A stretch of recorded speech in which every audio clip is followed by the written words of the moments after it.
put a $2 bill under my drink? Santa. Tell Santa that banks hate me, please. Welcome to the AnthroCon charity show. We have been up for 3 days straight. This is our blood. 4 days? Oh, there he is. Yeah, you made it. Get your ass over here. We open the doors for you. Oh, okay, so people go. So all of you donated to the charity, right? Yes. Bless you, I bless you. God will bless you. The gentleman up here will bless you. Thank you so much for your generosity. I'm surviving so on coffee. I'm not so sure they want our blessings, because usually blessing involves flicking some kind of a liquid, and yours is flammable, so... It's coffee. Oh, yeah, sure, yeah. And also, I have to be careful because I am currently living in North Carolina. And if somebody from North Carolina says, oh, bless your heart, it doesn't mean what you think it means. Yep. That's okay. Coffee obviously doesn't mean what I think it means, because that seems to be aged grape-flavored coffee. Hey, Alkali? Yeah? Shut up. Fair enough. Thank you, my lawyer. I poured this coffee on Thursday. I'm only just now getting to drink it. It's fermented. Oh, It that happens. explains it. It happens when you leave a plant-based product, which is a liquid extract, sitting for a while. Bacteria is going to get in, and it's, you know... Bacteria gets into plant-based extracts? Like cannabis! This is AnthroCon. Bacteria gets into everything. So one time, Mom Des and Dad Des left their place up north to go down to Florida for a few months. I came back to check on their place about 6 weeks later and found Mom's cup of tea in the microwave. I don't want to play one-upmanship, but you know how our last AnthroCon was in 2019? There are sometimes refreshments that are served by the DLCC, like plates of cold cuts and cheese and things, because they're worried about it. So it's free. You know, Jen Carter, I think you've met her. She'll come out and she'll say, "Don't worry, guys. We don't want you to starve. Here, take this." Apparently, as we were packing up, some very overly enthusiastic staff member placed them into a box labeled Chromebooks. And I discovered this recently. Yeah, so the concept of bacterial growth and fermentation is very much on my mind. Oh, you poor convention organizer. That's the beauty. I run a much smaller con. Divide this con by 10. Now you think I'm making fun of myself? No, I'm just making them jealous. Because at some point the number hits 5 digits and then you start crying. Yep. But then again, we have on stage the guy with the absolute tiniest convention in the world, and he's the one sitting over on the end. That's Mr. Boozy Badger, isn't it? Tell us about how tiny your convention is. I'm the smartest one of all of you. You only got 2 letters, asshole. Everyone else here was like, I'm gonna start a furry con and invite everyone. I said, I'm gonna start a furry con and make it so no one wants to come. We have what was our last attendee count? 35. No, you're leaving out the bees and the snake. 42. Basement con. Fuck you. I should add, if there are any children in the audience, out. Okay, we're all very tired. We're all, these gentlemen have been performing their hearts out, entertaining you all weekend long. We may occasionally slip a little bit and accidentally let a few fucks or something in like that. The problem is, I don't know about them. I probably won't, because I don't have any more to give you. Witness my field and see that she is barren, for I have no more fucks to give. Unless, of course, you donate to the charity, then we'll scrounge up one single fuck. I figure they paid for it. Now, the problem is up here, is we have with us Pandez, who is genetically Canadian, and anytime I try to get Pandez to get body, he just kind of says, oh, well, gosh darn golly heave-ho, or something like that. I thought we had him for a while that one time. Turns out poutine is a food. Yeah, we thought we were being silly, but people eat that. I'm gonna be, you all just don't know how to talk dirty to a Canadian. Hey, Pandez. Yes. Mabel. Hockey. Double.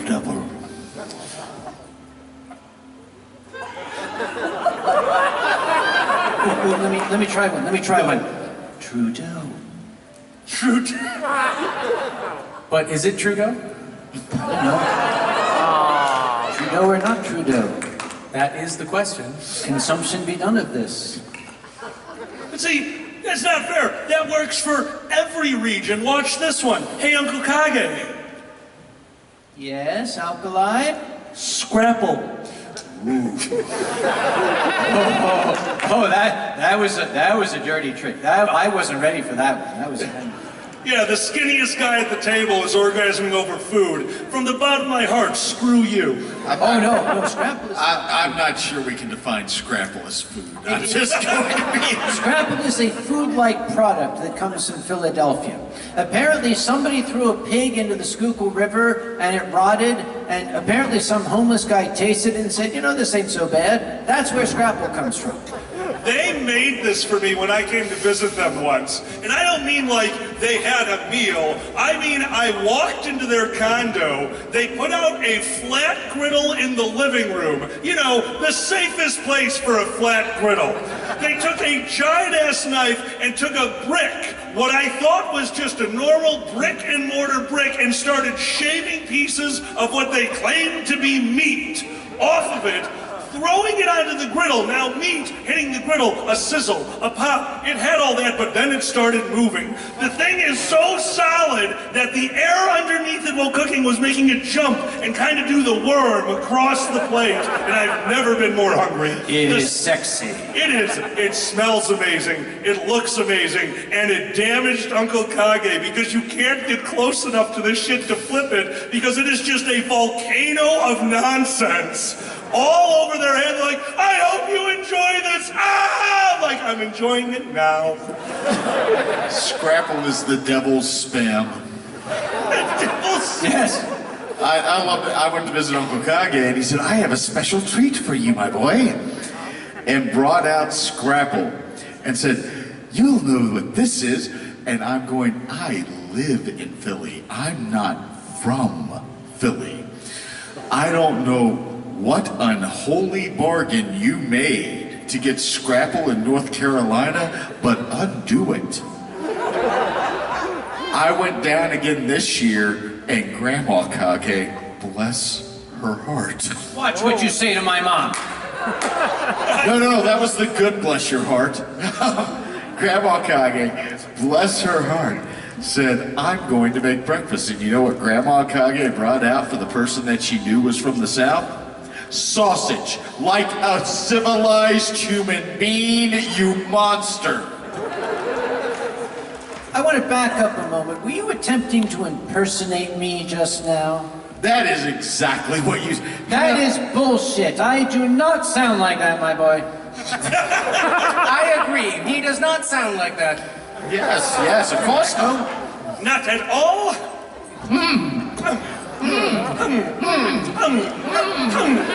Nobody fucks with the cockroach.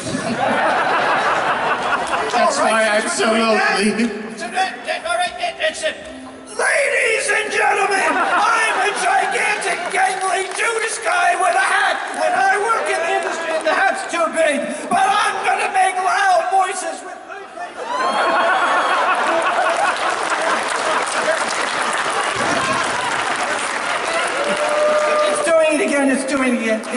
Do not damage the No, hat. okay, good, okay.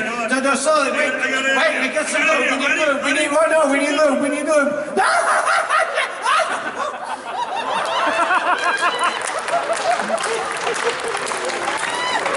Excuse me, anybody else getting aroused? Is it just show of hands? Just checking. Oh, I forgot. Poor Lauren over there has to interpret this. Yes, the best comedy for deaf people, Visible. We got it, we nailed it. Rest of the show, no words. No, Holy shit, if we did an entire show with no words, I want to see how awkward this would be. We did? No, make it better. Do an entire show with no words, but do this. Oh, that's easy. I've been to conventions where that happens all the time. I just want to watch the people get mad, like looking at the interpreter. Now, we did that once. This is something I am insanely proud of. Alkali and I went to see the movie Stan and Ollie. And they did a remarkable... You may, let's go ahead. Oh, man, no. They did an incredible reenactment of the famous hat routine that Mr. Laurel and Mr. Hardy did years ago. So I said to Alkali, we got to try that. We didn't actually get time to rehearse it, but we got up on stage and somehow we made it work. Very proud. I like to think that the spirit of Oliver Hardy was looking down from heaven and saying, well, here's another fine mess you've gotten us into. After the shit show that we left that theater in, I'm sure he followed us around for a while. You need to understand, we went and saw this movie as it was about to leave theaters. We didn't go to a crowded theater. We didn't go to a good theater. We went to a theater with 8 senior citizen couples sitting in random spots, and here's the 2 of us giggling over the Christian messaging in the previews that are preceding the movie, and everyone in this room hating us. And then the movie happens. This is a very close friend of mine. We are both very into old-time comedians. We are leaning on each other. We are laughing our ass off. We are making a scene, and now the old people want to hang out.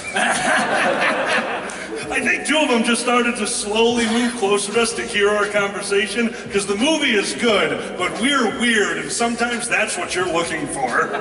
Okay, what do you think those old people were saying to each other when they overheard us saying, okay, what do you think their personas would be? Okay, Stan is an otter, Stan is an otter, but what would Oliver have been? Well, okay, I'm putting this to Pandez. Pandez! Yes. Oliver Hardy, his persona, go! Whole company. See, I want to say bear, but I think it's too obvious. I'm gonna go with Sergal for no reason. Well, they do have kind of cheesy comedy, so yeah. Boo me all you want, I thrive off that. A boo to a pun is better than a standing ovation for nudity. I don't know the correlation, but they both get me hard. Actually, I am going to make an accusation. Uh-oh. I'm going to go get something that I found backstage. Guys, keep it going. I'll be right back. They're tricking us and not coming back. What I love is you're sitting there going, boo me all you want. Yeah. You know what? What? Boo me all you want. You know why? Because mentally I just add Z at the end of it. It turns your cheers into adoration. That's how I got through middle school. It doesn't matter if you're booing or if you're giving us applause. We can turn it all into music, because boos and claps and boos and claps and boos. Oh my. I had been watching 30 Rock for years before I caught the line in the background from Tracy Jordan. You can boo me all you want. I'm fairly certain most of you are not ghosts. I never caught that line. The simple fact is we don't care if you like what we do or not. We're just here for a reaction. We are the kids who never learned the difference between good and bad attention. Oh, that could not be more true. This is actually very real. one of my first times really getting out there and performing myself was in high school. I went to a Catholic high school, and we had to do a skit. They made us play different people in a school environment for a positive attitude, and I had to play the teacher. And I had nothing. They gave me nothing. This is going to be nothing, so I couldn't resist. So I kind of made fun of the meanest teacher in the school for 5 minutes in front of the dean, the assistant dean, my teacher. But the worst part is the people laughing the hardest. The dean, the assistant dean, and I got away with it. Everyone loved it. It actually, and this is no joke, it changed my entire outlook on high school. Letting myself out like that, to just being myself for a little bit, I became a bit more open. I made a bunch of friends, and I thought all of it would come crashing down when Brother Mahoney, the man I was making fun of, a 6'5" ex-kickboxer turned Catholic brother who taught a religion class as was known for lifting a desk with a 300-pound student in it and throwing it out the door. Came up to me and said, "Mr. Smith, I heard you have an impersonation of me." I'm like, "Yeah?" He said, "I also heard it's good. Let me go." Oh, what have you done? Mr. Badger, No. What? as a courtesy No. to our performers, No. I tell them that they may request the David L. Lawrence Convention Center to provide their choice of libation backstage. No. Backstage.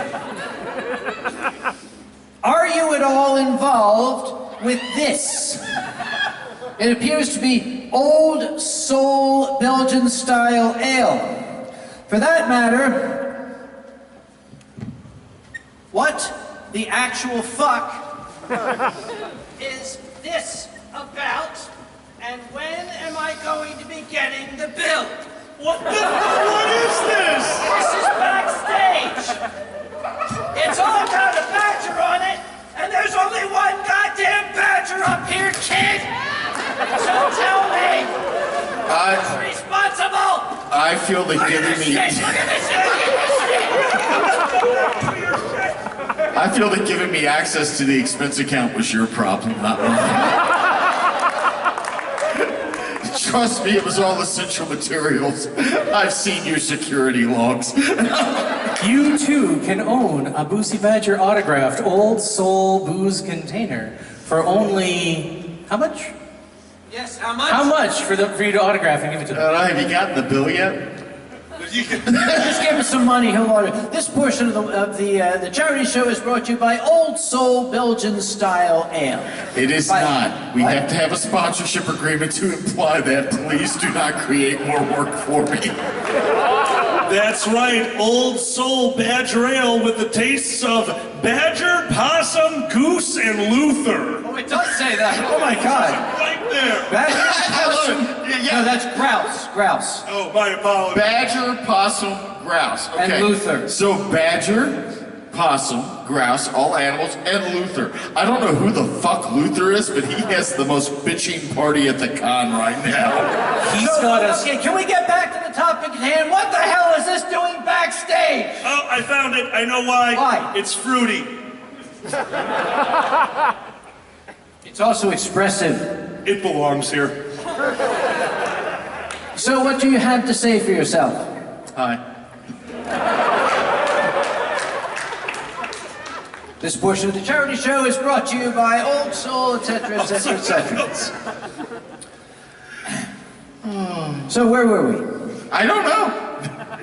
You wandered off and came back with evidence of a crime. With your fingerprints on it, or nose prints, whatever the hell that is. Why does this keep happening? You can't just keep accusing us of crimes and bringing out booze. No, hold on, I'm seeing it now. Yeah, you. I would like to point out, he didn't bring out booze. He brought out empty booze containers. Yes. Incorrect. He brought out the booze. I'm just the Flash, and you don't know it. And now I'm drunk. Welcome to reality. Are you ever not drunk? I've known you for like 6 years now. I don't think I've ever seen you sober. Yes, you have. I was in a coma once. You went to church with me. Oh, yeah. They gave me free wine. That's not my fault. No, That's being economic. Dude, that's called communion. That's not free wine. I want to be very clear, just real quick. Alkali has never gone to church with me. I don't go to church. I'm not allowed. I go blind. The priest and I have a very nice agreement. I don't show up and he doesn't exercise me. Alkali? Yes? That's not from going to church. So, yeah, it is.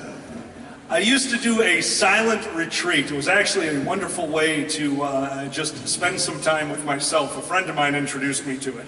This silent retreat was run by the Jesuits. But in this case, pretty cool. They had a giant mansion. You go out there. If you wanted time alone, it was a totally silent area. There was a library. There was a lot of things. There were places to walk. It was a good place to recenter. But there was also a church down there. So the last day of this, my buddy who had gone with me, it's time to leave. I went down a little early for breakfast. They're in mass, no big deal. I was about 16, 17 at the time. One of the first times I've been totally on my own. I brought my own food. What does a 16, 17-year-old bring for food for 2 days for a silent retreat? Cheetos, Rice Krispie Treats, Ho-Hos, Ding Dongs, the entirety of aisle 7 of Jewel, which is basically called Diabetes Alley.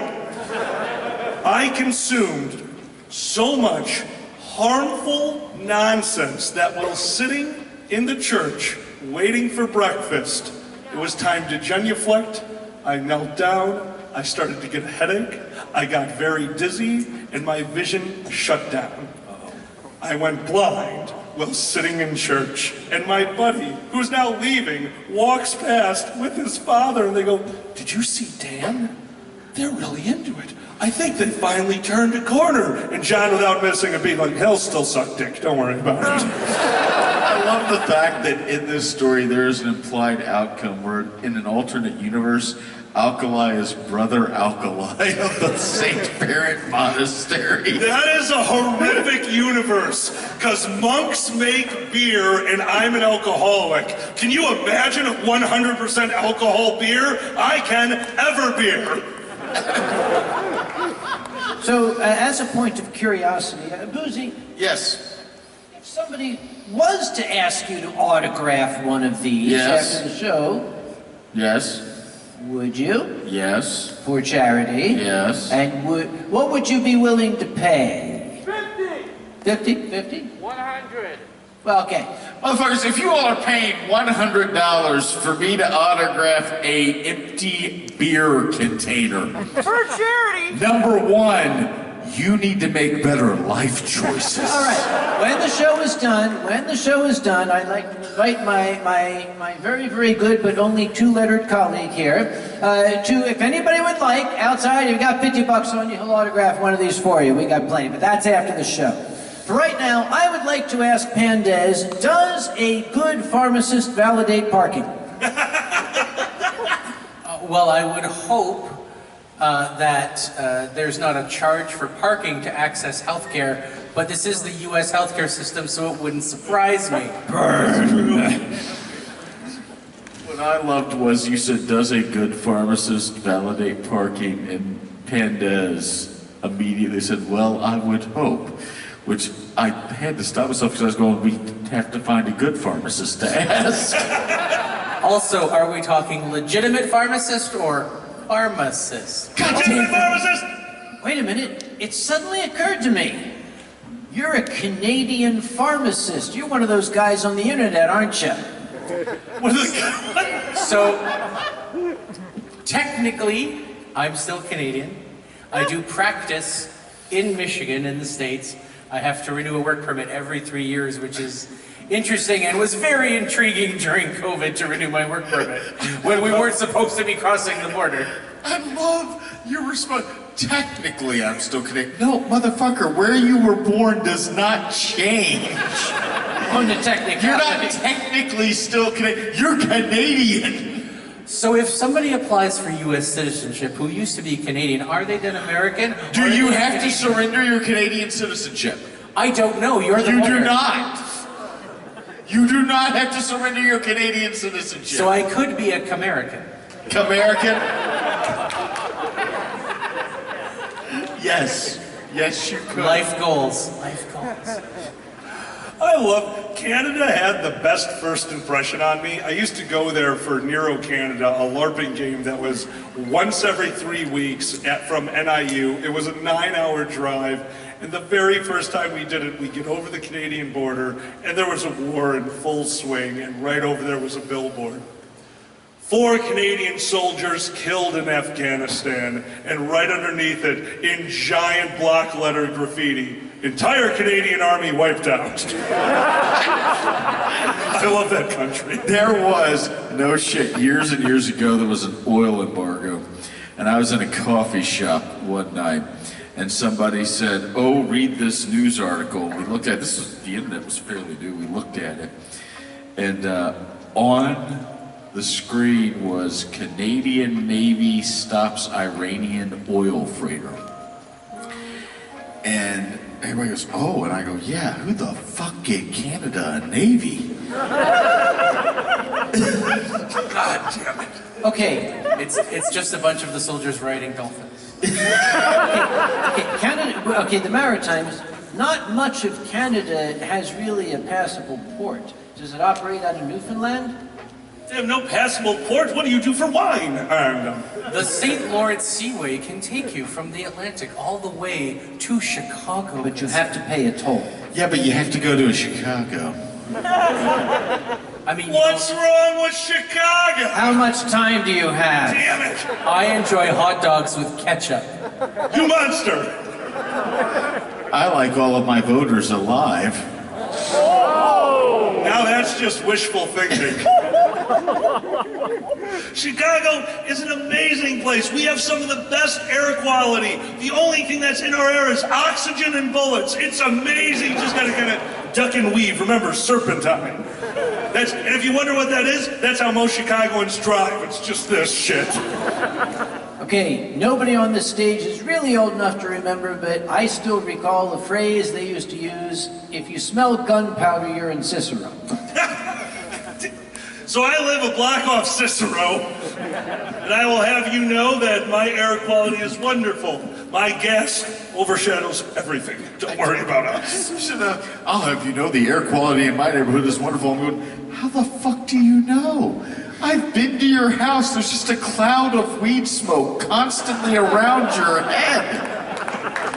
This is how Alkali travels. He goes into his living room and he uses a kitchen knife and slices himself some pieces of air, just like Scrapple, and puts them into his suitcase so he can breathe them later. That's how it works, man. Technically, Alkali's not even here. He's just high in his garage and hallucinating us.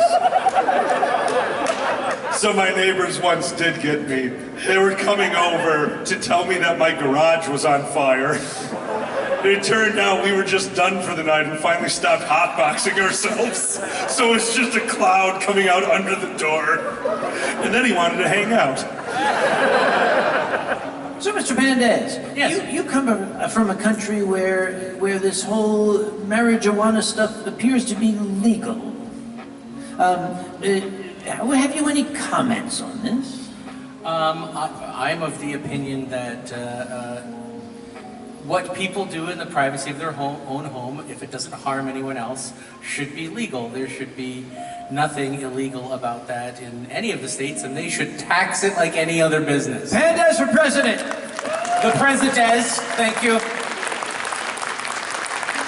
I would like to announce my candidacy. I'm Canadian, so I can't, but I would like to.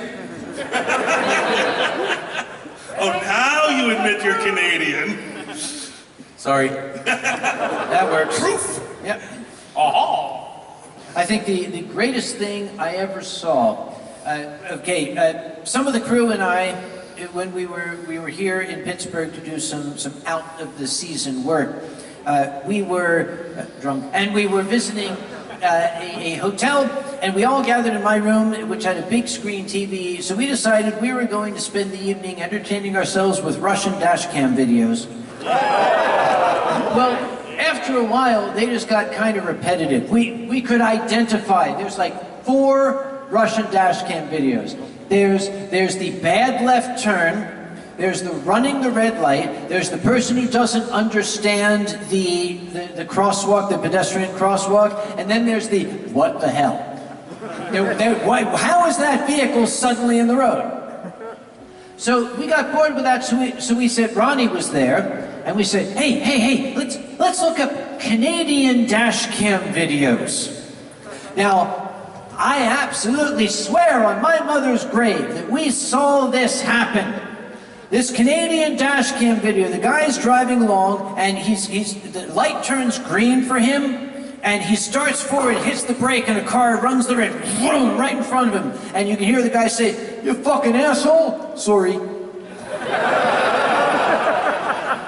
Dashcam videos are a great way to watch traffic accidents, but I have to recommend Chicago roads before the plows come out. Oh, hours and hours of deadly entertainment. I'm driving to work. Now, Chicago has a recessed highway. This thing is lower than the land, meaning there are walls on either side of this highway. And as I'm going to work, driving 20 miles an hour down the highway, because the plows have not come out yet at 4 in the morning, I look to my side and there is a car. I'm this way, and here he comes. Totally perpendicular, just going right past, and slow enough that when I looked over, I'm fairly certain we made eye contact, and he had just given up. He's like, slides the car past me. I slow down because I don't know where he's going. He didn't maintain control under any way, shape, or form. He just kind of stopped and realized he was pointing at an off-ramp and said, "You know what? Maybe today's not the right day," and got off my goddamn highway. Actually, I'd like to try a little experiment. Mr. Badger, would you be willing to indulge me a moment? If you could take off your glasses and face the audience and close your eyes. And guys with the cameras, if we can have a close-up of my learned colleague's face. I am going to see if we can make him have an out-of-body experience. So, everybody, watch this gentleman's face. Now picture the scene. Picture a horrific traffic accident. 4 cars involved. The ambulance has not yet arrived. The police are not yet on the scene. And one guy jumps out and says, oh my God, this is my fault. I didn't even see you coming. This is all my fault. I don't know if that's the pain of death or an orgasm. I'm not sure which it is. The censor bar is slowly filling up. Hurry this segment up. Tell me one of the people injured was a young doctor who will never work again. Please. I gotta go. Actually, no, I don't do personal injury law. My father does, or did. And we used to joke with my dad, because lawyers, we have dark fucking senses of humor. Especially personal injury lawyers, and we joke, we go, Dad, what if somebody got killed in a car accident? And Dad would go, oh no, dead people aren't profitable. You only get paid once if someone dies. Where you get them is medical expenses and pain and suffering. And we go, what? He goes, my dream client is a young doctor, a neurosurgeon in his field, just married with children. Bright future ahead of them, and they are hit by a city bus driven by a drunk. And paralyzed from the waist down. We go, holy shit. And he's like, but that's what would pay for your new car. I would like to share a little something, a shared story with my colleague over here. This is when I knew that I loved this man. I mean a fraternal kind of love. You know, the love of a brother. I love this man like a brother. Meaning not I what want you to said punch him last all time. the time. That's when we were discussing when AnthroCon had that little situation with Doug O, if you remember, and I was talking about the difficulty I had collecting the money he owed us, and Mr. Badger, Esquire, told me a tale of when he was assisting with collections, and that's when I said, I love you. Would you regale us, please? It is not uncommon for people who have judgments entered against them to try to hide their assets. And in many cases, you can be very reasonable and make a deal with somebody and say, and go to your client and say, look, they don't have a lot. This is the most you're ever going to get out of them. Just take it. Because otherwise they're going to file bankruptcy. You're not going to get anything. Then there are the people that you know can pay the judgment and be fine, but they don't want to. So they start trying to hide assets. And one of the things that you do when you're collecting on them is you get what's called a writ of execution, and you direct the sheriff to go out and levy upon the assets, which is the sheriff puts a little tag on it and says, we're going to sell it at sheriff's sale unless you pay the judgment. So we would go to somebody's house and they would say, well, I don't own anything in this house. It's either A, all rented, or it belongs to my roommate, or it belongs to my wife, or it belongs to my brother, and you're looking around and you're going, yeah, that's bullshit. We know that you've withdrawn all the money from your bank account and you're claiming that now because you think we have no way to prove it. So I'm standing there with the sheriff in somebody's room who obviously, nice house, obviously had the money, and they're doing that. Oh no, I don't own any of this stuff. It's all leased, it all belongs to somebody else, it's all this, it's all that. And the guy's dog comes in and I'm like, oh, that's a cute dog, is it yours? And he goes, yeah, and I go, sheriff, tag the dog. You'd be amazed how quick the money shows up when the dog's got a sheriff's tag on its leg. And the dog don't care. He's like, Yeah. You know, the worst case scenario was for that dog, nobody showed up. I bought it on a credit bid for like $25, and I've got a new puppy. You would not take it home if it had its full complement of limbs. Yeah, probably. You do have a type. My learned colleague has a fetish for the number 3. Okay. That's his fetish. That's not true. One of my cats only has one eye, but all 4 legs. He has a fetish for odd numbers of body parts. That was Sue, the one-eyed murder kitten, you say? That is Sue, the one He named his cat after our guest of honor because he's an asshole. I cleared it with Sue first. That's so nice of you. Like, my cat only has one eye. Can I name it after you? And Sue was like, yes. I'm honored. You're an asshole. Got it. There we go.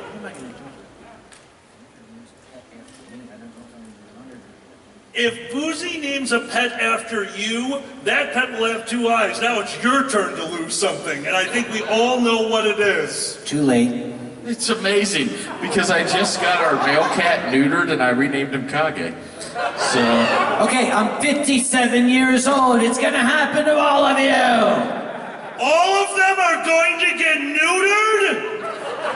Nature will do it for you. Trust me, those pills, they'll work. that's next year's charity event. Welcome to AnthroCon. For $50, you get to keep your genitals. How much money do you think we can get? Lawyer, say something for the love of Christ! I'm pretty sure I can write a waiver. Pandez, save us!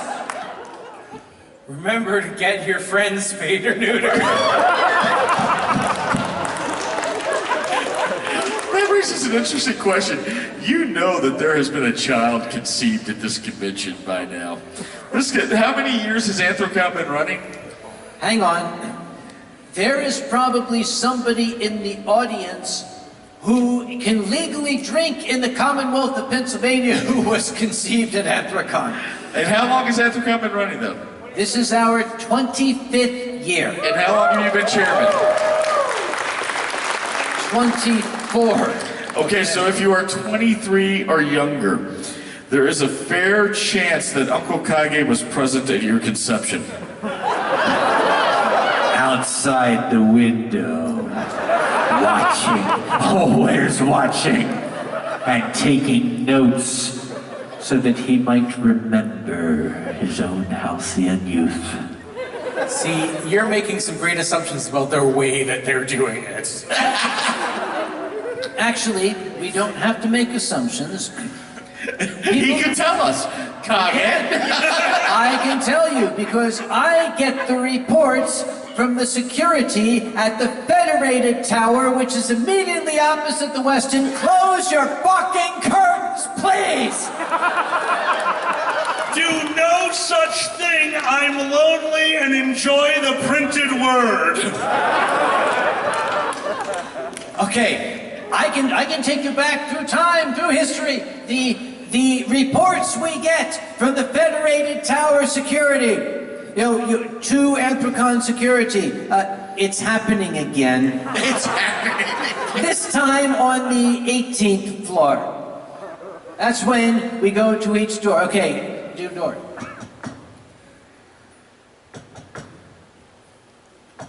Oh shit! That's the one.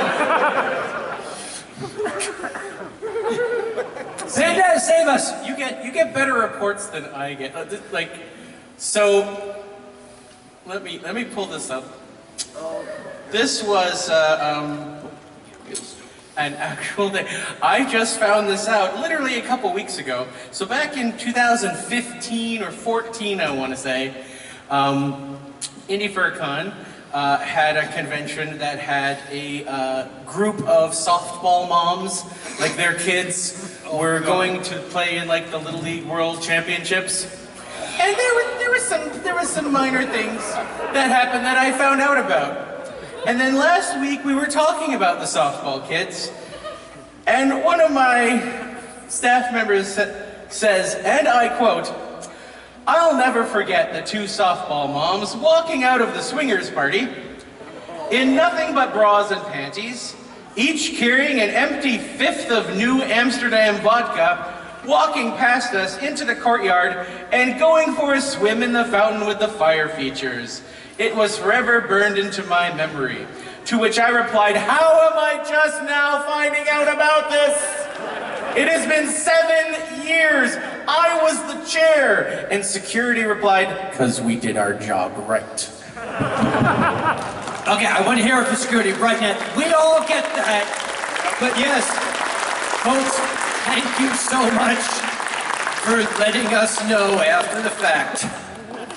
I see a vest back there going, yeah! Security is very good about that. They know what things that there's nothing we could do about anyway, and they let us wait till after the convention to find out about it. Like such. Hey, Alkali, don't worry about the guy who installed the stripper pole in his hotel room. Better to ask forgiveness than permission. Installed a stripper pole? Yeah, here's the pictures. Like, all right, it's installed into the ceiling, screwed in, into the floor, screwed in, and all I want to know is why don't I get invited to these parties? Just a small notation for folks. I have a meeting with the Westin Hotel housekeepers and then with the housekeeping managers of all the hotels on Monday morning. And that meeting consists of me walking in with a pad of paper saying, all right, give me room numbers. Tell me who I need to talk to. And then, when I get home to my cozy little condominium on the lake in Raleigh, North Carolina, I start making phone calls. Don't be one of them. Dude, you've got it easy. You have such a good relationship. There is no miscommunication between you and your hotel. Do you know what I had to deal with recently? What? A cleaning staff running into operations. There's a dragon in one of the bedrooms. I went, I know. There's a bunch of them. They're adorable. No, you don't understand. It was gigantic. It was also like Well, not all of them are like that, but the endowed ones, yeah, it's not. Somebody had brought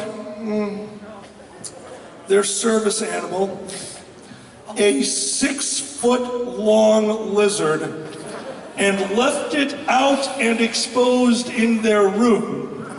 And the lizard must have gotten a little chilly because it went under the covers in the bed where I'm assuming somebody was laying. So when this poor cleaning lady had went to throw the covers off the bed to remake it, it was just, yo.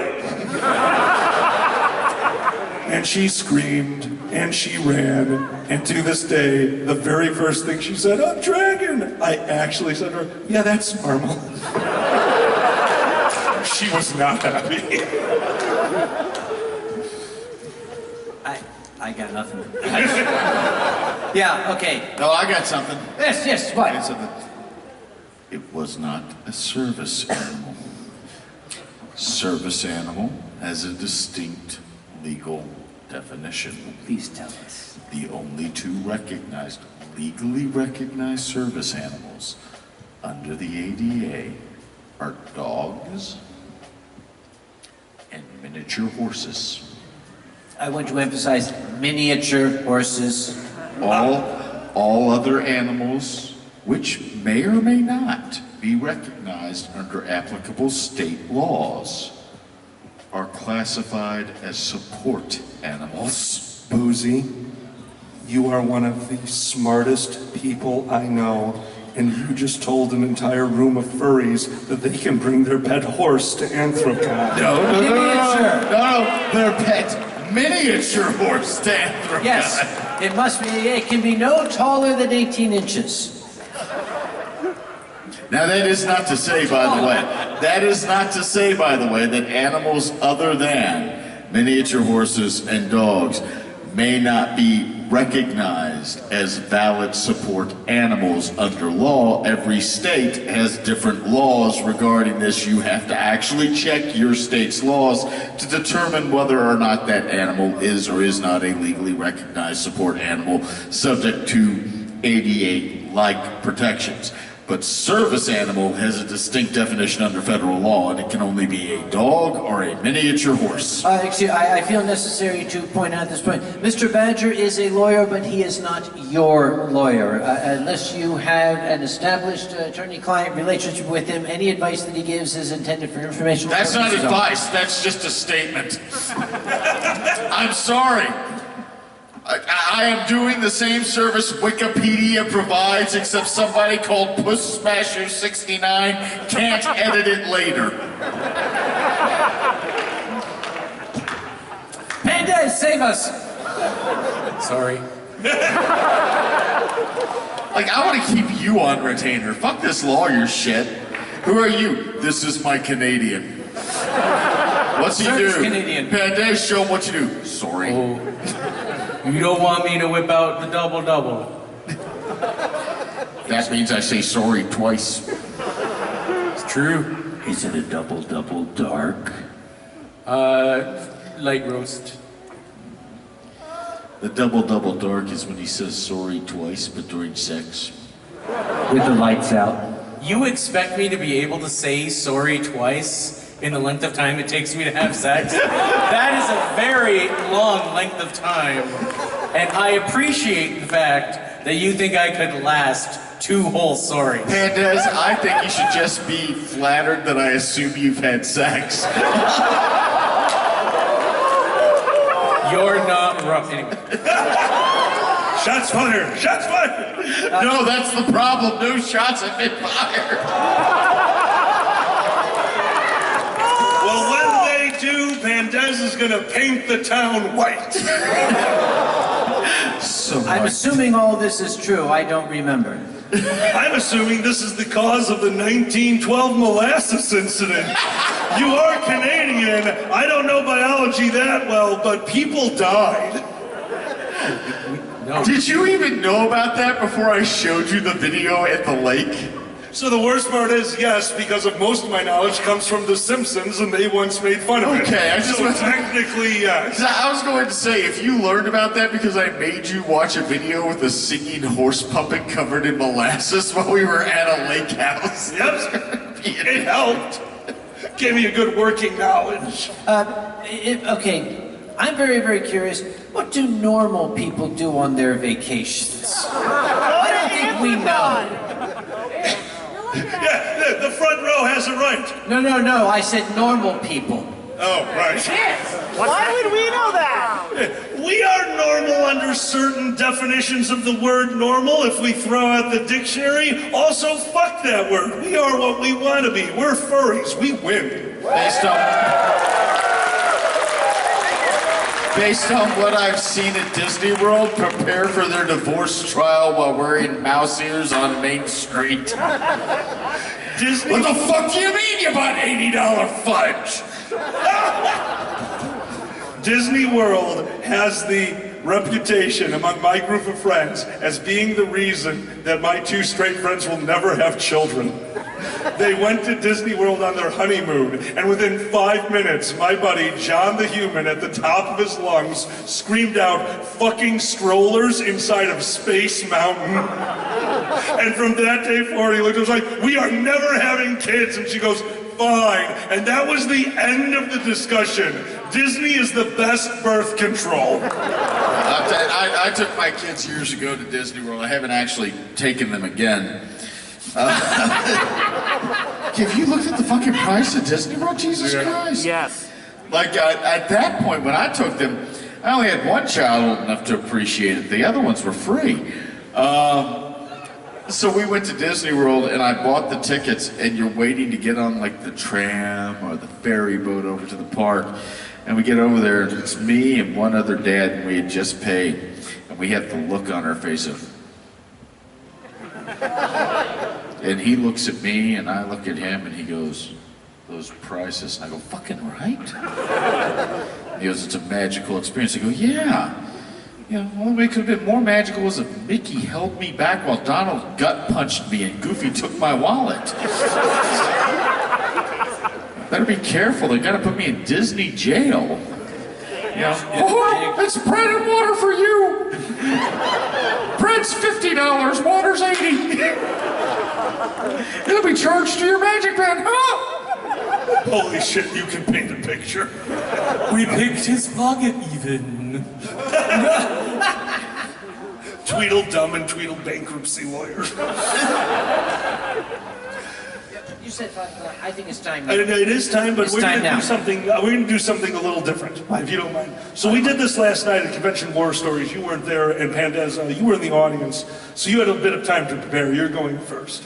We're going to put the hat out front in a moment because what we're here for this weekend is the charity. If you haven't got a chance to talk to them this weekend, one of the things that they are trying to accomplish, they are building a site, on-site, a permanent residence for their animals that are going to be there forever. They are building a learning facility, a place where the community can come in and learn and interact with these animals who are going to spend the rest of their lives with this charity. It's an amazing, amazing feat that they are doing, and I'm so glad that we are all here to support them. And as always, you've already paid to get in here, so as we always say, if you can give, and if you can't, don't worry about it. I have been at that charity table for a significant portion of the weekend. They're going to cry. How is it you say it is? How is it that, what is it about the tears of the... The tears The of the tears charity. of the charity are what keep us young. Yes. So I have a question for the two of you. Boozy and I answered it last night during Convention War Stories. We're going to put the hat up front. The question is, thank you guys. What is the moment that in all the years of organization, like you're giving up your time, you give up your convention to help organize this? Yes. What's the moment that you knew this was the right thing to do? This is what you wanted to do. This is how you spend a convention. The moment? A moment. Okay, a moment. Because yeah. look, okay, I am very, very, very fortunate, very blessed that these moments happen every year. I think the moment for me was during the block party on Saturday evening when this very, very tiny, very, very sweet, frail little old lady in a wheelchair wheeled herself up to me and said, "I am so glad you're all back." It's like, yeah, okay. Organizing this shit almost fucking killed me, but it was worth it for that. Yeah, exactly. Yeah. Exactly.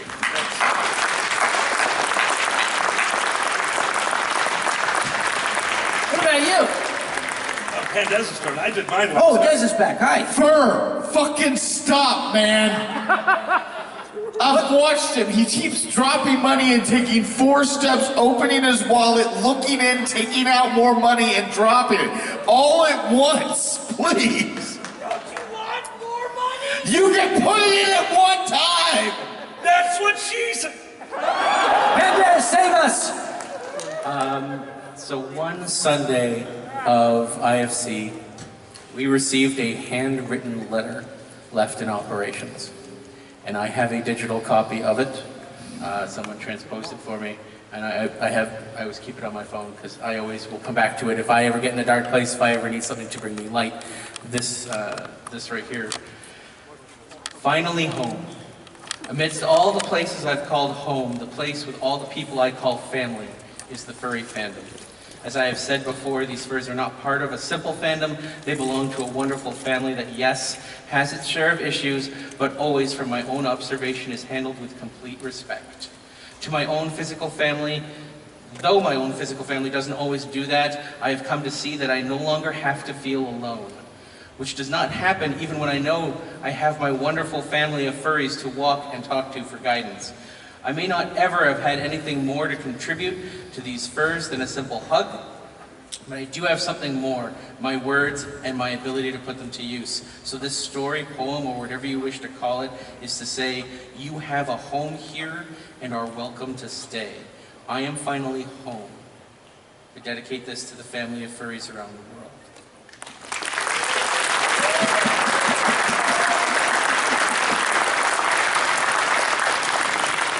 Mr. Lawyer, you must have one of these. No.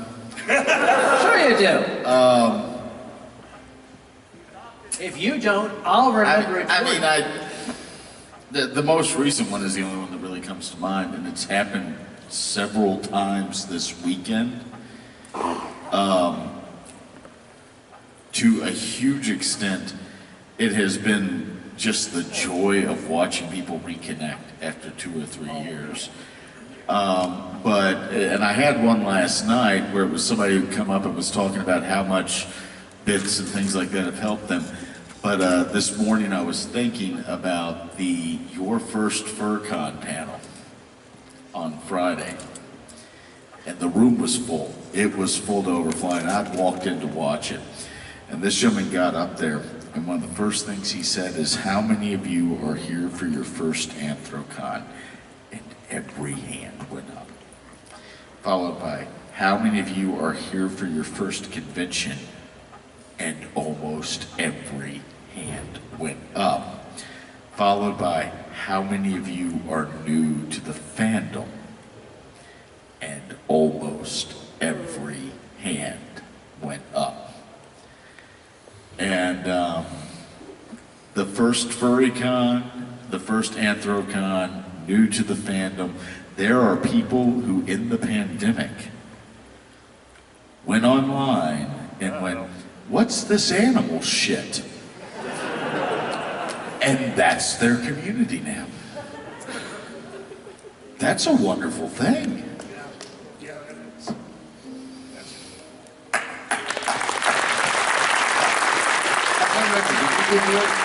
I did mine yesterday, right?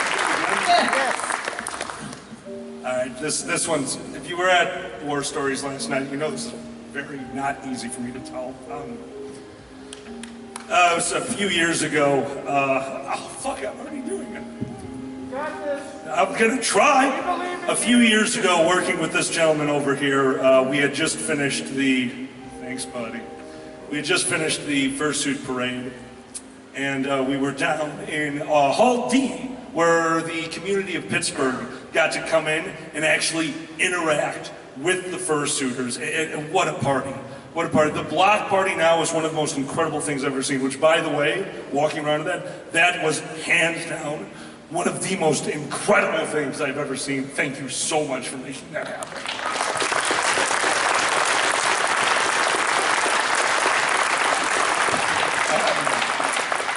We're down in Hall D, and there is a mother with her small child, and I overheard the kid yell at their mother, "Mommy, Mommy, it's like all my stuffed animals came to life," and then just ran and interacted with a giant group of furries. And it was just the most beautiful thing I'd ever seen.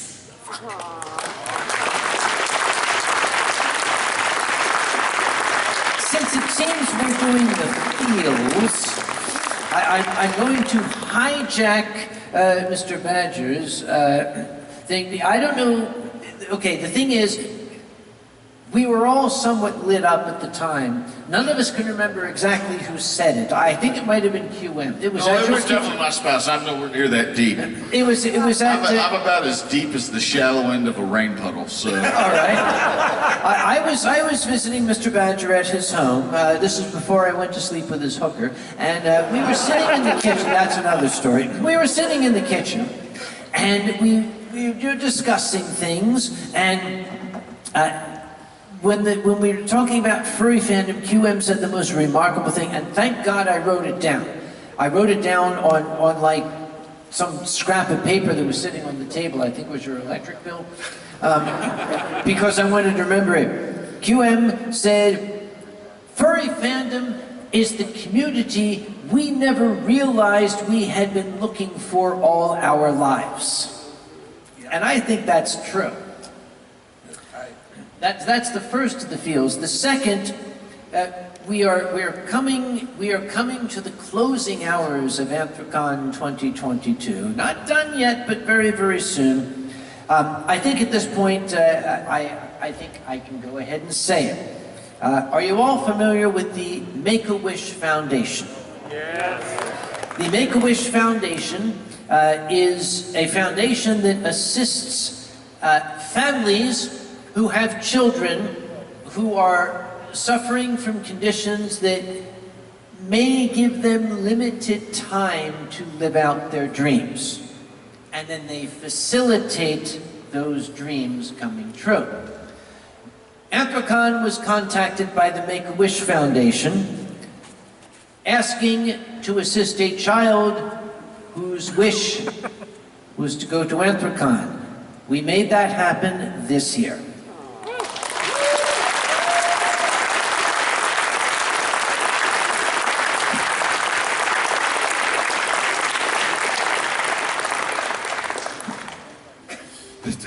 That is a used tissue, my friend. It's okay, it's better It's that way. okay. It's not the first time Kage smothered his face with a used tissue. Cut his microphone off, thank you very much. Pandez, save us! How? How do you know? We're all emotional right now. Be human and deal with your emotions. It's okay. Spoken like a true Canadian. Yeah.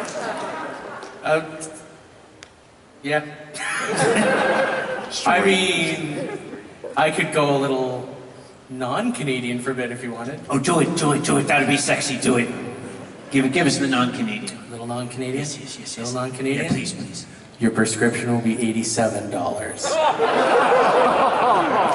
Your medication needs a prior authorization, which means even though your doctor wrote the prescription, we have to contact them to ask them why they wrote the prescription, because we don't think they actually want you to have this prescription. These are the joys of my everyday life. Boozy, save us! How am I supposed to fucking save you? Do you not know what I do for a living? What? Save me, Boozy! Save us from the injustices of America! I'm a lawyer! If this country was fair and just, I'd be homeless! What the shit? What the hell? What? We now declare AnthroCon open. No, dude, you're late. Guys, we were supposed to this Friday. This was. What day is this? I don't know. Oh God, it's just starting. Oh my God, it's Groundhog Day. Oh shit. This is like the dream, only we're not naked this time. I'd like to be. Speak for yourself.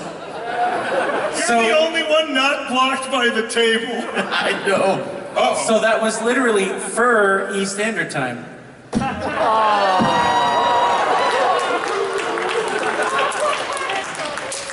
Oh, you have the giant novelty scissors. Oh no, don't nom me with the novelty scissors. Can I just point out that maybe giving fur a giant pair of scissors is not the best for our liability insurance? Excuse me, giving fur anything is not the best for our liability insurance. The man is a walking catastrophe. I managed to get him to the roof of the Motor City FurCon Hotel. And you didn't to take push him off. pictures. We survived. There's video and or photo evidence of this. There's not only photo evidence. For years, I help out MCFC because they were too cheap to buy a megaphone. So instead, they give me a hot dog and say, go. And I stand outside and organize their fursuit photo, which is taken from the roof by Pandez and Fur. And I look up there to confer with my partners, and what do I see? Pandez in what I assumed was a safety harness, ready to make sure everything was okay, and Fur trying to get my attention, leaning over a fucking building like this, crotch height, camera in hand, like this is how Fur dies. Incidentally, okay, we're having a lot of fun here. I do want to point out, if you don't know who Fur is, good.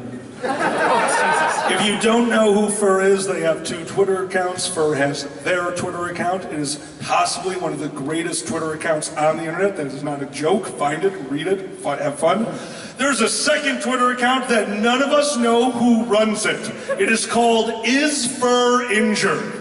The answer is yes. The answer is usually, it only posts the word yes or no, but the crazy thing is, we were hanging out with Fur. Fur twisted his ankle, my phone buzzed, and it said yes. Fur did not have a phone on them at the time, which means the only 2 people that are running that account is me, don't like Twitter, or God. And God is very concerned. When I tweeted, going up to the roof of the hotel with Fur, that account quote tweeted, uh-oh. I love that one, that killed me. The best thing about Fur is Fur recently bought a house. Have you seen the photos of Fur's house? I was afraid to. That house is how Fur fucking dies. It has those like altered stairs. What do you mean altered stairs? Like the ones where like the tread's different on each step. Oh, it's just like pieces of wood jutting out of the wall, alternating? It's a dome that has a tie-off on the top of the dome that if Fur has to do any maintenance, Fur has to climb the dome and tie themselves off. The Is Fur Injured account is ready and standing by. Fur, where you at?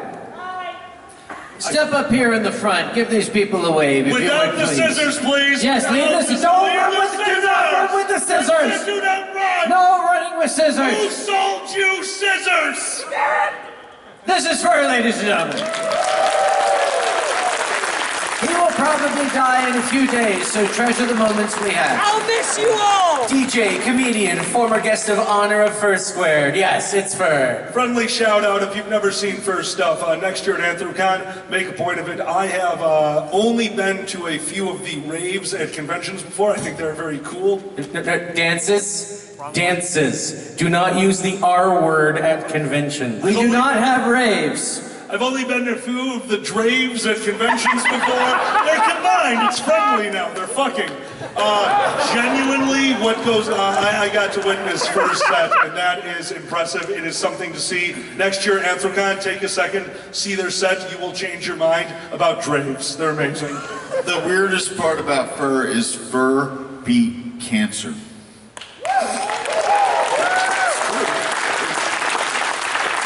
fur beat cancer twice.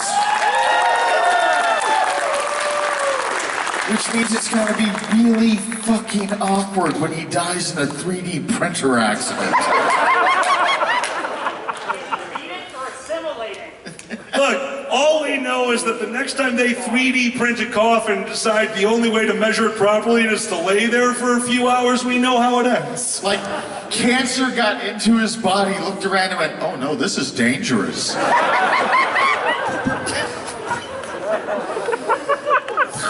Pandez, save us! How dirty would you like me to get? Be dirty. Be Canadian dirty. Canadian men ejaculate maple syrup. We knew it, called it. Yeah, Yep. we know that. Yep. So if you're dating a Canadian man, you don't use a diaphragm. Nope. Pancake. Okay, here's the thing. What happens if a Canadian man develops a sexually transmitted disease? That's where poutine comes from, right? Oh, I think I got it. No, it's got nothing to do with you. Okay, what went on sidebar here that I didn't hear? Boozy's like, I'm trying that pancake thing tonight. Alkali, would you like to explain this? This portion of the charity show is brought to you by Old Soul Belgian Style Ale. So let me just say that probably out of everybody up here, Alkali and I have the weirdest fucking friends. But Alkali's had mine beat. Alkali got a text message this morning that was a picture of a gentleman What? doing something What? on a breakfast plate. Oh, no. Yes. No, all right. The text that was sent with it was, I just hate it when someone comes on my crepes. We were laughing about it before because that's the type of fucked up friendship we have. He gets stuff like that, he's like, dude, look at this, and then we giggle. He was a stockbroker. I'm a lawyer. He's like, crepe cup. So when Pandez goes, Canadian men come maple syrup, we looked at each other, we're like, we hate it when someone comes on our crepes.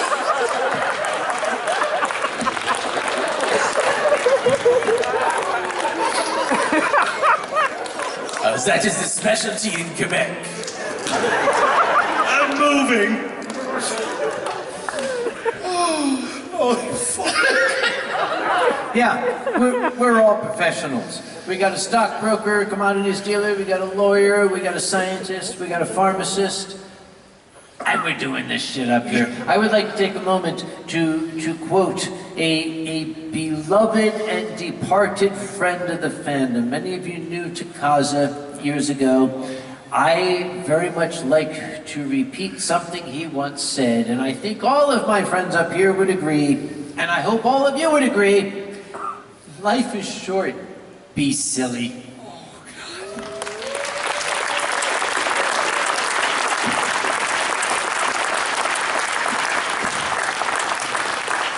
And once again, when we're done, if you'd like to have a autograph on this amazing Old Soul Belgian Style Ale by the model for this picture, Mr. Boozy Badger over there, at the end of this outside, he will autograph one of these for $50 for the charity.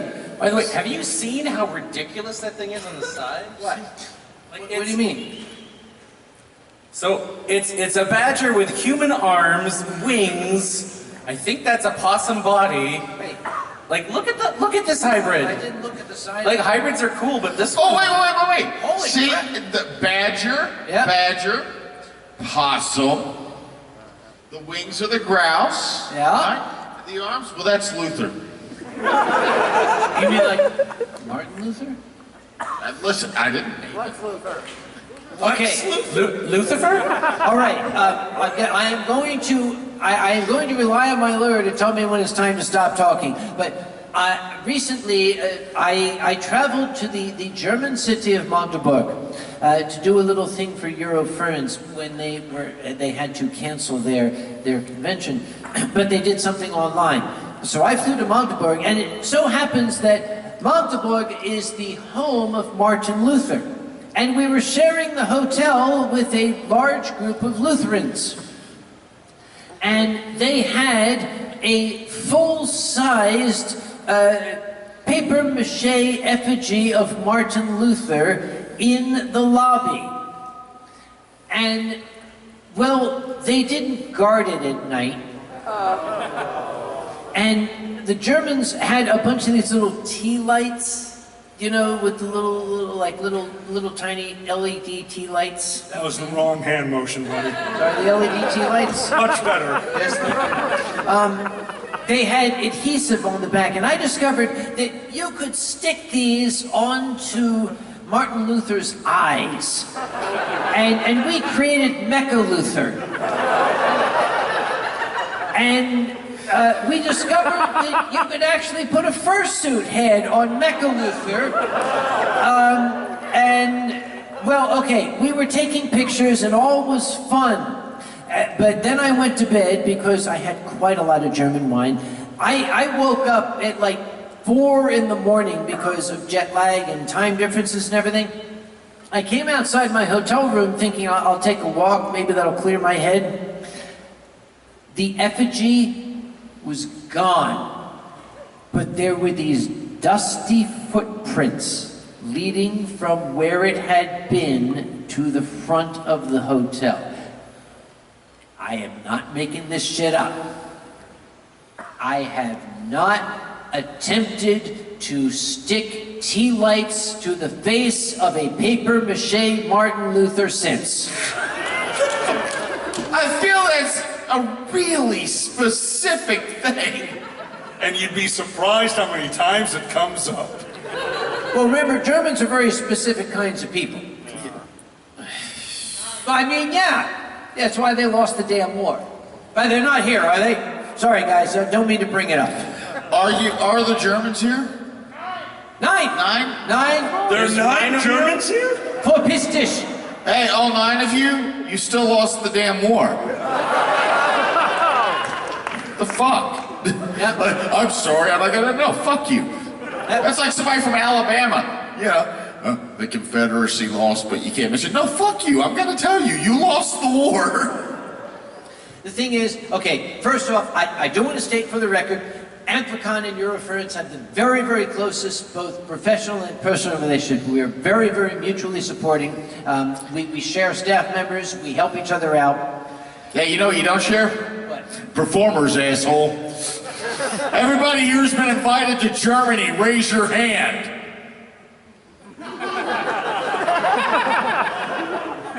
I get it, so they don't invite the Jew. All right. Or the Canadian. They had a virtual convention, Kage. You could have put in a word for us. Okay, all right, yeah. I need to explain because I have an in. I told my colleagues over in Germany, hey, how about Alkali? Maybe you should have Alkali come. Oh no, we could not have Alkali come. His American accent is so thick, no one would understand him. I'm serious, that was their answer. I didn't know I had an American accent. I just found out I had a Chicago accent recently. Chicago, did you hear that? That's how you spell it. Yeah. Chicago.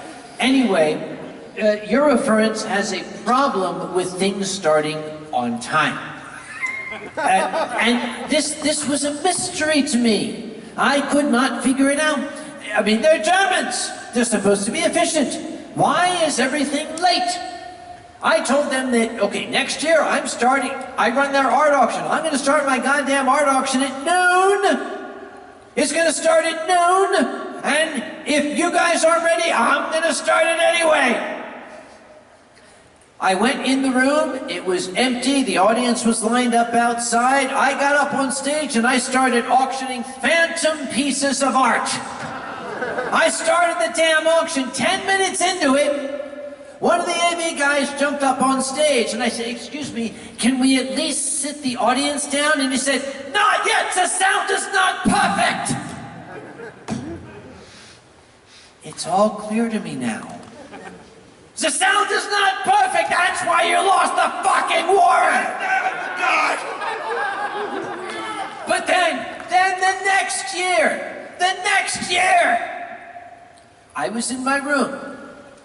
Art auction starts at 12:30. It's 12:26. I'm going to go down to the art auction. And I rode down in the elevator. It was 12:29. Somebody stopped me in the lobby. Oh, hello, Uncle Kage. Could I have an autograph from you? So I signed the autograph. And then I'm going by the bar. I'll just get a glass of wine for the auction. Okay, I'll get a glass of wine for the auction. And it was about 12:33. Yeah, okay. And somebody else stopped me. Oh, Uncle Kage, can I have a photo? It's my faucet. Okay. And it was about 12:35 when I walked into the foyer outside the room. One of the security guys came running up and said, "Where have you been?" I said, "Well, I'm just..." He said, "We've already started." And I went into the room, and for the first time in 19 goddamn years, they started the auction on time, and my counterpart, Cheetah, was on stage saying, "Oh, we're sorry, Uncle Kage is late." You live in North Carolina, right? I do. Yeah, that's why you lost the fucking war.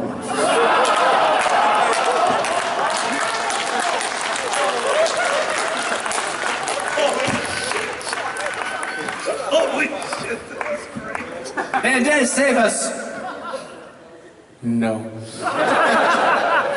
See, I'm enjoying this too Even much. the Canadians are with me on this one. Oh, you want to talk about who lost the fucking war? Ask the Canadians.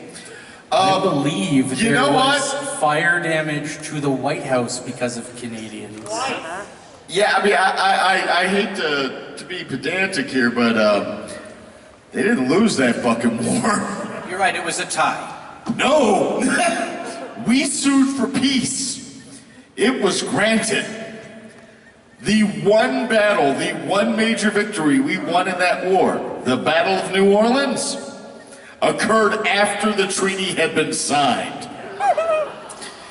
The word just hadn't gotten back to us yet. God bless America.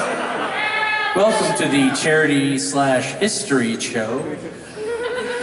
Speaking of charity, before we go on, as we know this is a charity panel, I just wanted to take a moment to recognize some people that have been working their ass off all weekend. The charity team and charity is here in the front row. Guys, can you take a second if you stand up and be recognized? The good folks from Wildlife Works of Pennsylvania. Thank you so much for everything that you do. And to our charity team for making this all possible. The charity team has been a little understaffed this week and have been running around like a bunch of chickens with their heads cut off and having to deal with me with messages like this. Uh-oh. Sorry guys, I'll get the money to you shortly, but it's in one of my many pockets and my coat is missing. Don't worry about it, it's in very capable hands. Here's the message from my friend. I have your coat. Holy shit, what is wrong with you? Get this from me now, I'm scared. Thank you guys so much for everything. We as furries, we come out here for a weekend, we have a party, we have a community, and we help the charity. We do something wonderful and magical that happens because of this community. The charity does this every minute of every day, and that is so cool. Thank you for taking care of those who can't help themselves. You guys are amazing. Thank you. I haven't actually looked at the schedule. How much time do we have left? We have 7 minutes left. Yeah. Oh, I wish I knew that because they put the monitor telling us how much time we have on the other side of our sign language interpreter, so all I see is like the corner of... Oh, thank you so much, Lauren. Oh, thank you so much, yes. She just slowly slinks off stage. What are you doing? Scream! Scream! Scream! Oh, now we can see. Thank you. I didn't want to say anything before because I was afraid that, okay, look at it from her standpoint. Here's a creepy old man looking at her legs.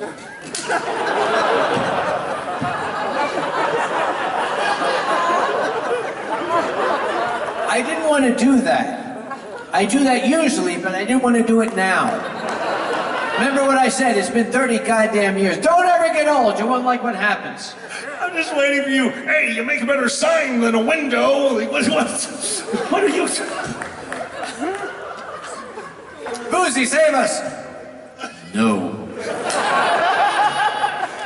We're on our own. Scatter. This portion of the show's project. Listen, I just want to point out, I actually unfolded one of these boxes and realized that there's a full representation of the badger, possum, grouse, Luther hybrid on the side. I don't know if maybe you can get a good close-up of it, but if anybody would draw porn of this, I would be interested in seeing it. So Okay, this is how you got into the fandom. So the two hawks circling, but that. Yes, yes. The RV hawk. So We're what's not talking about that RV. Don't talk about the sideways RV? No? the what? Nothing. The what? You can watch it on the replay. No. I know, I'll go ahead and tell it. I have for years had a proposal for Alkali that we both quit our jobs. Hey, you're halfway there. That we both quit our jobs, get an RV, and travel the nation doing comedy shows in various states. Now, the benefit of this is not going to be the comedy shows. They will not be recorded. We will just show up in your town, do a show for gas money, and leave again. The benefit will be the DVD we put out called In the RV. Now, I described this earlier, and somebody said, I have a fan fiction now. And it is you and Alkali circling each other like fuckhawks in the RV as it spirals off a cliff. We shouldn't have let Zanny drive. It just wasn't a good idea. So when this show is done, indeed, because I decided that it would be an okay thing to fish all of these out of the dumpster backstage, yes, Mr. Badger has agreed for a $50 donation to the charity. He would autograph this. We have charity representatives here. I'm going to ask the kindly favor. I'm going to give you this box that I pulled out of the dumpster. It's a little stinky. Try not to touch too much of it. When we're done, I'd ask you to take this to the foyer outside. Mr. Badger will meet you there. He's moving a little slow because he's old now. You are putting a lot of value on me. Why Like, didn't I? for $50, he'll You're sign telling this, what and somebody's out there like, I am not paying $50 for the fat lawyer to sign checks. Do not undersell yourself. Do you know how much you charged us for legal services for 5 fucking hams? I gave you a discount. 1, 5 hams is a discount. 2, what the hell are you going to do with 5 hams? Well, I've eaten 2 of them. The other 3 are in the freezer. And to go back to the first question, I had never invoiced him before. So you invoiced 5 hams? I invoiced 5 hams. What led you to the quantity and item of 5 hams? Well, you know, generally, he has 4 hams. So I figured adding 1 was fair. Fair enough. This has been the AnthroCon 2022 charity show benefiting Wildlife Works. My dear friend Pandez, my most esteemed friend and bed buddy Alkali Bismuth, our darling lawyer who tells me to shut up all the time, Boozy Badger. And he's going to try to rush this one, and that doesn't count. Ladies, gentlemen, both and neither, one of the kindest and hardest working people I know. They helped make this weekend happen with a crew of people. Sam, it won't be the same. I love you so much. Thank you for making this convention possible. You're amazing. Thank you for inviting us all up onto this stage. You're very welcome. Okay, let's fuck off now. Everybody out. See you at close. closing ceremonies, and good night!